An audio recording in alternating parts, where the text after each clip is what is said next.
You open your eyes, and it's as if the world itself is pressing down on your chest, squeezing the breath out of you. There's a weight in the air, an invisible force pulling at your limbs, making every movement feel like an act of rebellion. This isn't just the tiredness of a sleepless night or the heaviness of unspoken worries. This is something deeper and darker. You glance at the mirror, half expecting it to show someone you barely recognize. And there they are. The stranger in the glass.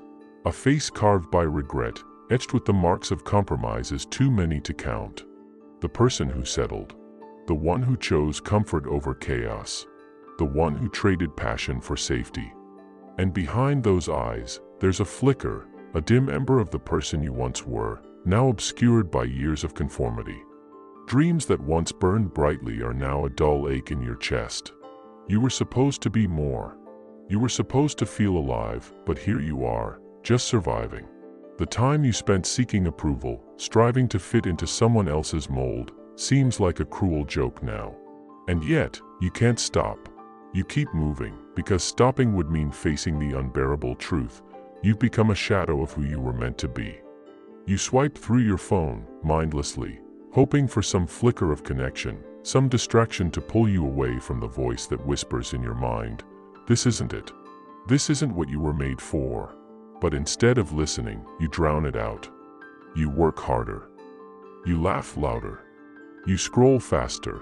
Because if you don't, the silence will overwhelm you. The silence of a life that feels like it's slipping away while you're trapped in the chaos of distractions.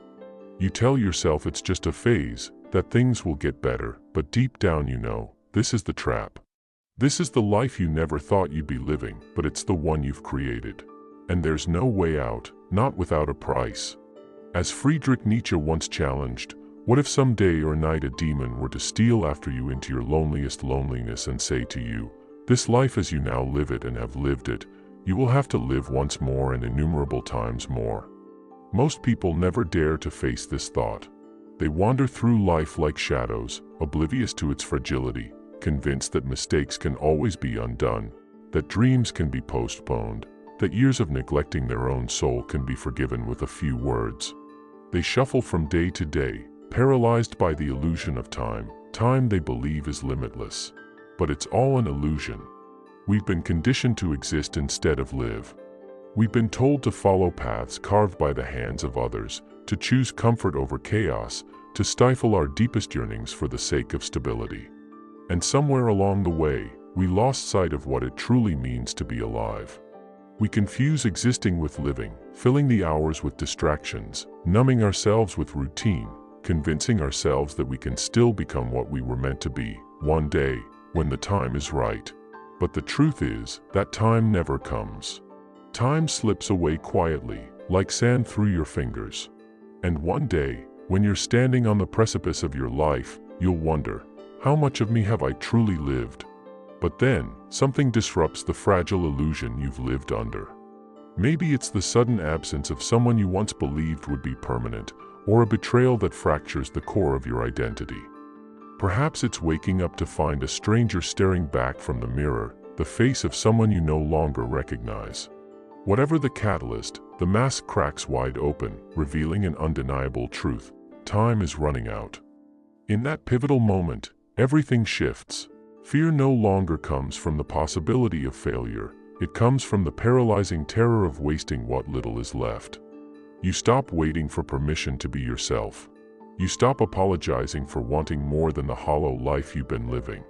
No longer do you care for applause that will fade the second you're gone. You begin to understand, there is no savior coming, no perfect, magical moment on the horizon. Life is unfolding right now, messy, unpredictable, and unforgiving, whether you're ready for it or not. Nietzsche's concept of eternal recurrence presents a brutal challenge. If you had to relive your life over and over again, would you welcome it with open arms or tremble in despair? Life offers no guarantees, no assurance of triumph, love, or a second shot at anything, only the inevitable certainty of its end. And yet, countless people pour more energy into preparing for the end, into building monuments for their graves, than into living with purpose and passion. But it doesn't have to be this way for you. You don't have to become one of them, resigned to living only in echoes of missed opportunities and forgotten dreams. Your second life doesn't commence with a new car, job, or city. It begins the moment you grasp that you have only one life, and that realization ignites a fire within you. You start living urgently, passionately, gratefully. You say no to what diminishes you and yes to what fuels you. You love wholeheartedly, forgive without resentment, and dream without seeking approval. You stop waiting for signs, understanding that you are the sign. Awakening is the miracle you awaited. In recognizing time as your most precious, fragile asset, you're reborn, not as someone new, but as someone finally authentic. Your second life doesn't erase the pain of the first, it honors it, learns from it, and then releases it. You can't live while dragging the weight of the past. Let go, step forward, bruised, imperfect, but truly alive. Because the only life that matters is the one you choose to live. We're encouraged to dream big, yet punished when those dreams challenge others' comfort. Society praises dreamers, provided their dreams are small and safe. Nietzsche observed this contradiction, noting that society isn't designed to foster greatness but to enforce conformity. You're born into expectations: study, work, marry, obey. Before you know it, you've built a life tailored to please others, not yourself. You're performing, not living. Every decision made to appease an invisible audience. You remain in soul-crushing jobs and hollow relationships, betraying your own curiosity and passion, fearing disapproval. Yet, those you're striving to please won't ponder your happiness at your funeral. They may not even recall your dreams.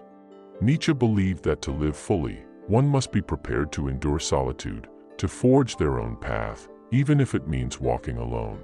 The tragedy isn't death, it's never having truly lived.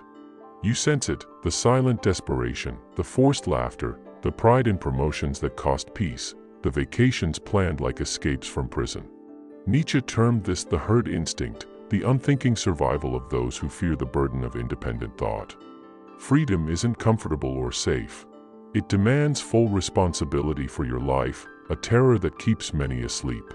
They tell themselves, it's not the right time. Maybe next year.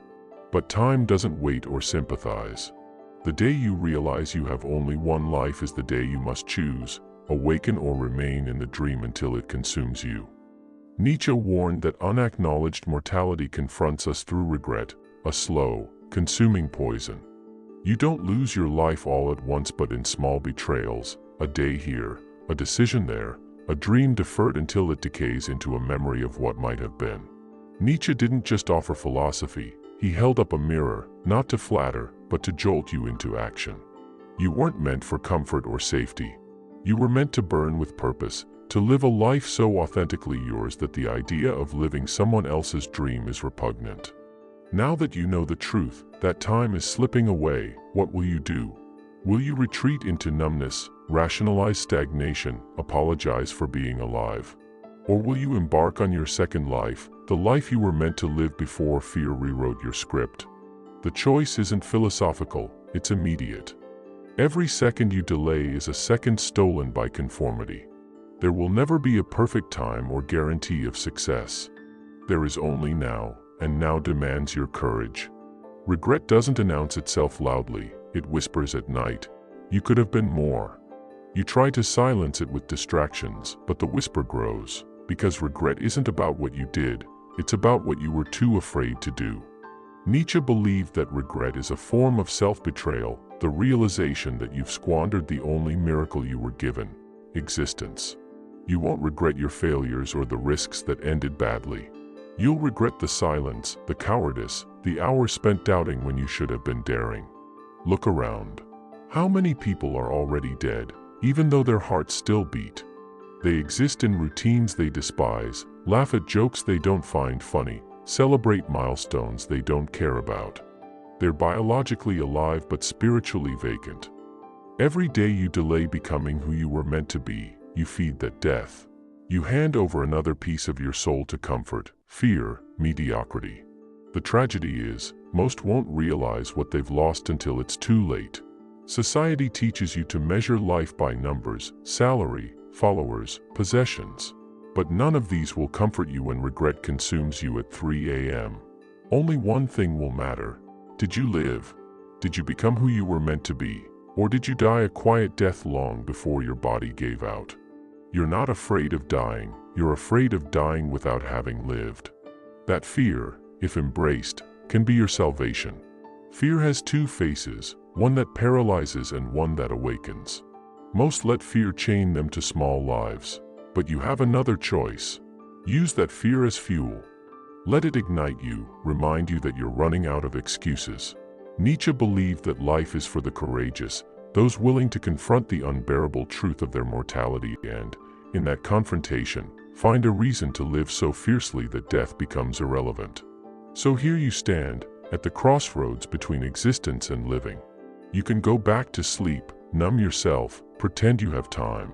Or you can choose the terror of waking up, feel the weight of your unlived life, not to crush you, but to forge you into something unstoppable.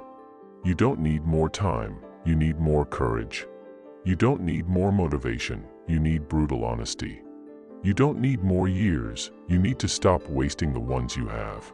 The silent collapse, the slow death of the soul through regret, is preventable, but only if you're willing to make a decision most never make. To live. Not tomorrow, not next year, not when it's convenient. Now. The death of your first life doesn't come with a funeral. No one mourns it. It dies silently, the moment you realize that everything you were chasing was never yours. It dies when you stop trying to impress people who don't even know themselves. It dies when you stop apologizing for being different, difficult, real. In that silence, you're reborn, not into perfection or certainty, but into freedom. Your second life isn't about doing more, it's about doing what matters. It's not about being faster, richer, louder, it's about being truer. You will be misunderstood, rejected, lose people you thought you couldn't live without. But you'll find yourself, and that's a trade worth making 1,000 times over. The world won't applaud you for choosing yourself. It will resent you because your authenticity will remind them of the steps they were too afraid to take. Let them be uncomfortable. You're not here to fit their mold or make them feel better about staying small.